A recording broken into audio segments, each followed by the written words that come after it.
Los Mendelianos, parte 1, y el conflicto por el título de padre de la genética. Por genética clásica podemos entender a la rama de la genética que se basa únicamente en el fenotipo, es decir, en la medición de las variedades de los rasgos dominantes y recesivos, y en los cruces de hibridación selectivos que abarcan desde el trabajo de Gregor Mendel hasta el descubrimiento de los métodos moleculares que dan acceso a las manifestaciones físicas de los factores mendelianos, es decir, las proteínas. En un sentido más estricto podemos entender como aquella parte de la genética que fue transpuesta a la enseñanza escolar y que fue construida por los mendelianos, en el plural, mas no por el propio Gregor Mendel. Y eso fue en la primera década de 1900, junto con algunos detalles de estudios posteriores. La mayoría de estos primeros mendelianos provenían de dos campos diferentes.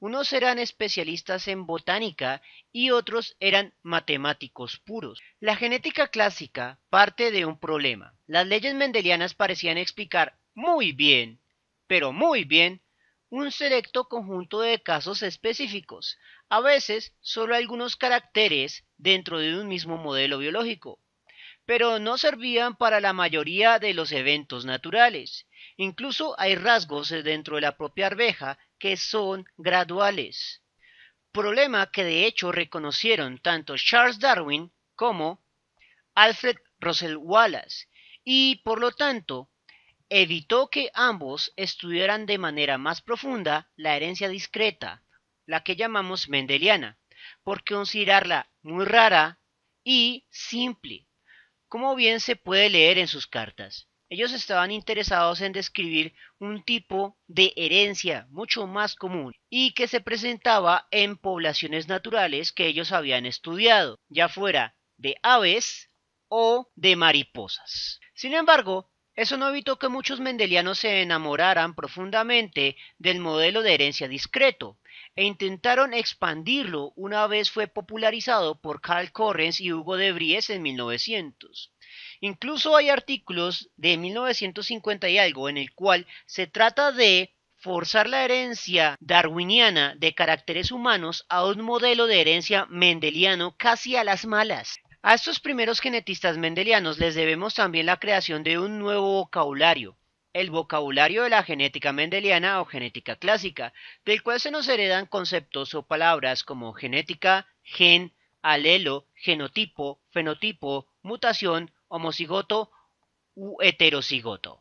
¿Es la ciencia un área donde se relacionan caballeros elegantes y condescendientes?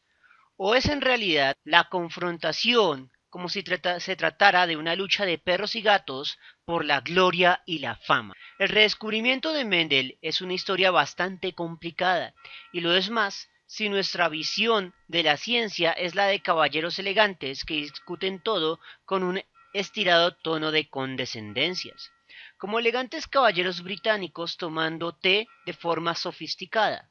Mendel y su obra fueron reinterpretados a la luz de los debates y la competencia acerca de la herencia, especialmente por Hugo de Vries y Karl Correns.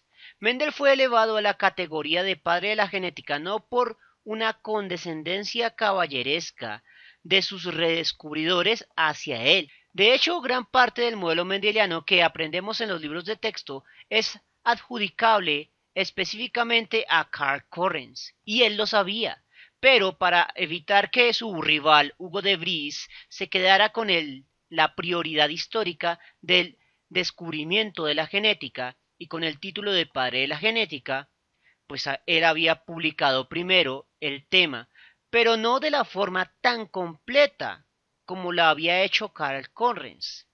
Así que Correns decidió abandonar para él mismo la esperanza de adquirir la inmortalidad del título de padre de la genética y construyó mucho del mito de Gregor Mendel. Más allá de las luchas por la gloria, la fama y el dinero, los redescubridores de Mendel, o más apropiadamente los fabricadores del mito de Mendel, podemos afirmar una cosa: ellos son el verdadero origen del mendelismo, y aunque resulte paradójico, cuando nos referiremos a los mendelianos de aquí en adelante, hablaremos de estos señores y otros tantos científicos de la primera década del siglo XX, pero hasta cierto punto excluyendo al propio Gregor Mendel, quien ya llevaba muerto y enterrado unos cuantos años. El trabajo de Hugo de Vries ha sido sometido a grandes controversias a lo largo de los años.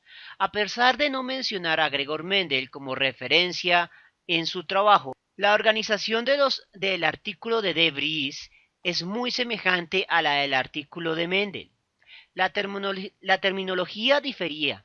Por ejemplo, en lugar de emplear el concepto de dominante y recesivo, como posteriormente se hizo, al principio de Vries hablaba de activo y latente. Aunque no citar a Mendel sería la gran debilidad del trabajo de Vries, debilidad que sería aprovechada por Karl Correns para criticarlo posteriormente.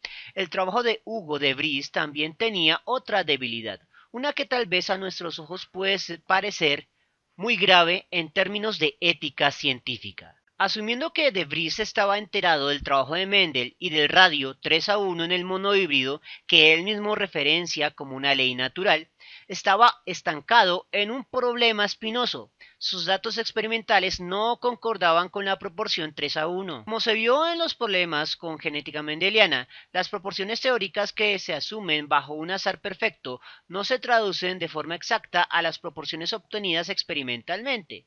Siempre existen ruidos, variables que no se tienen en cuenta y que favorecen a algunos rasgos sobre otros de manera no azarosa. Para resolver aquel problema se empleaba el método de análisis de gráficas.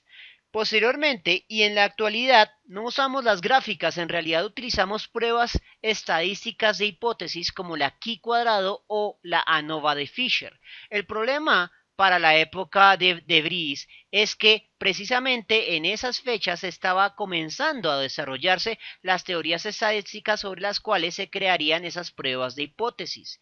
En otras palabras, en aquella época, para determinar si sus datos experimentales concordaban con los teóricos, solo tenían regla, escuadra y el ojo para ver si las proporciones concordaban.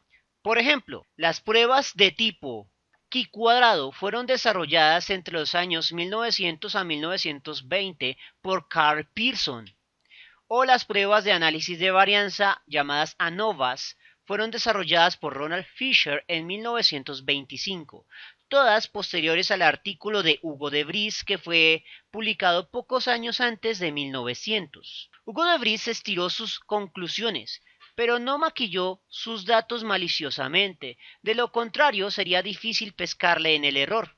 Aunque sus conclusiones hablaban de una proporción 3:1, sus propios datos lo delatan, pues estos apoyan en realidad una proporción 2:1, dos dominantes contra un recesivo. Lo anterior implicaría que de Vries estaba interesado en ajustar a las malas sus datos experimentales con el modelo teórico propuesto por Mendel, aun cuando no le estaba dando el crédito por ello. Pero siendo justos, lo mismo nos pasa a la mayoría de los profesores de genética o los libros de genética cuando tratamos de ajustar a las malas los datos de Mendel sobre color y textura de la semilla de arveja a la proporción 9:3:3:1, cuando en realidad esos datos apoyan una proporción de 10:3:3:1.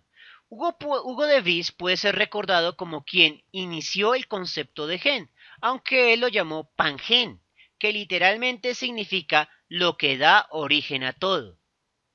Para de Vries, los pangenes vendrían en formas activas e inactivas, que generarían los rasgos activo y latente. En 1903, de Vries afirmó que los pangenes eran invariantes, aunque posteriormente sería recordado por proponer la teoría mutacionista, que sostiene que los pangenes van cambiando con el tiempo. De esta forma, los pangenes nuevos van formándose por una alteración de los pangenes viejos.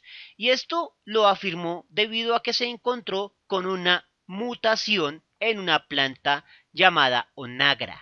La hipótesis de De Vries sobre los pangenes cambiaron a lo largo de su vida. Inicialmente pensaba que las células reproductoras o gametos recibían la totalidad de pangenes de sus ancestros. Sin embargo, después de 1900, ya afirmaba en consonancia con el modelo matemático mendeliano que vimos en lecciones que los gametos solo heredaban la mitad de pangenes de sus progenitores. De todos los descubridores, entre comillas, de Gregor Mendel, fue Karl Correns el único en citar su artículo original, aunque varios autores proponen que De Vries sí lo conocía y evidencia de ello es su intento de estirar sus datos experimentales a la proporción 3:1. Es por esta razón que es poco creíble la afirmación de que los tres redescubridores de Mendel realizaron sus descubrimientos de forma independiente. Más bien los tres bebieron de la misma fuente y entre ellos mismos, aunque con interpretaciones, propósitos y conclusiones diferentes de las que tuvo el propio Gregor Mendel. Por ejemplo, Mendel jamás menciona la proporción 9331, entre otras porque sus datos no se ajustaban a ella. De los tres, la interpretación que hace Karl Correns de los datos experimentales es la más afortunada y el desarrollo teórico que él realiza es el más sólido. Y bien puede ser llamado el verdadero padre en las sombras, no reconocido, de la genética clásica. Mucho de lo que trabajamos como genética mendeliana proviene del trabajo de Karl Correns. En primera instancia, Correns destruyó cualquier noción vitalista o espirituoso-filosófica acerca de los factores mendelianos, que eran originalmente llamados como elementals o merkmals, señalando que lo que fuera que era pasado de una generación a otra se localizaba al interior de la propia célula, no venía del ambiente.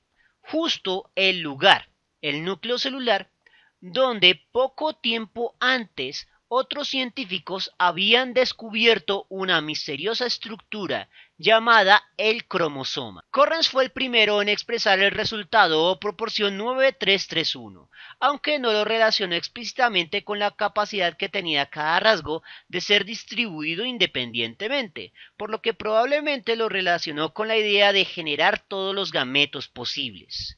Correns fue el primero en completar el modelo matemático que vimos en lecciones anteriores.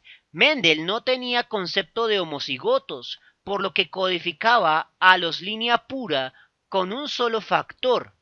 Fue realmente Karl Correns quien codificó a los linajes de línea pura con dos factores repetidos, aunque la propia palabra homocigoto sería acuñada por otros mendelianos años más tarde.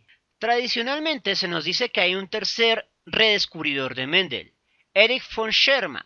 Sin embargo, sus conclusiones no son tan buenas como las de Hugo de Vries o Karl Correns. Además, no se metió en el conflicto entre ellos dos. De los tres redescubridores, Correns es el que entiende de forma más detallada el trabajo de Mendel, el que lo expande a una forma que podemos llamar moderna y entendible, el que genera resultados experimentales más sólidos y concordantes con las proporciones que vemos en los libros de texto, y finalmente el que expresa el mejor modelo explicativo, tanto en lo teórico como en el vínculo con procesos biológicos observables como la meiosis. Ahora el problema que Correns tenía entre manos era la prioridad. Aunque De Vries no tenía resultados experimentales realmente sólidos, sí que mencionaba la proporción 3:1, justo uno de sus propios resultados. Repetir esto tenía que venir con una cita apropiada. Si Correns hubiera citado a Hugo de Vries, este último hubiera adquirido la prioridad sobre todos los trabajos que se derivarían de este modelo matemático. En base a ello, Correns decidió citar a Mendel y otorgarle tal vez más crédito del que realmente merecía, lo que conllevó a errores históricos como afirmar que Mendel propuso la proporción 9331, lo que evitó efectivamente que Hugo de Vries se quedara con el crédito, pero a costa de que Correns también se convirtiera en un fantasma a la sombra de Gregor Mendel, creando así un mito fundacional para una nueva rama de la ciencia, que a la postre sería llamada la genética. Sin embargo, fue el contexto del siglo XX la que originó realmente el mendelismo y la que extendió el mendelismo más allá de las leyes de dominancia completa, de segregación independiente y de distribución independiente. Y eso fue particularmente rápido. Solo 10 años después, los fundamentos dados por Correns ya habían sido descritos y expandidos a conceptos más complejos como la recombinación genética o las codominancias, dominancias incompletas, pleiotropías, etcétera, etcétera. Pilares que posteriormente serían introducidos en la gran teoría de la genética y la evolución, denominada la teoría sintética. Bien, eso es todo por el momento. En la siguiente lección veremos la parte 2 de los mendelianos, donde el trabajo de Correns y de Vries sería expandido y donde los matemáticos puros se adueñarían de gran parte de estas investigaciones que fueron iniciadas por botánicos. Si les gustó el video, no olviden suscribirse, darle like y especialmente compartirlo. Eso mantiene vivo a este canal y nos vemos en una próxima oportunidad.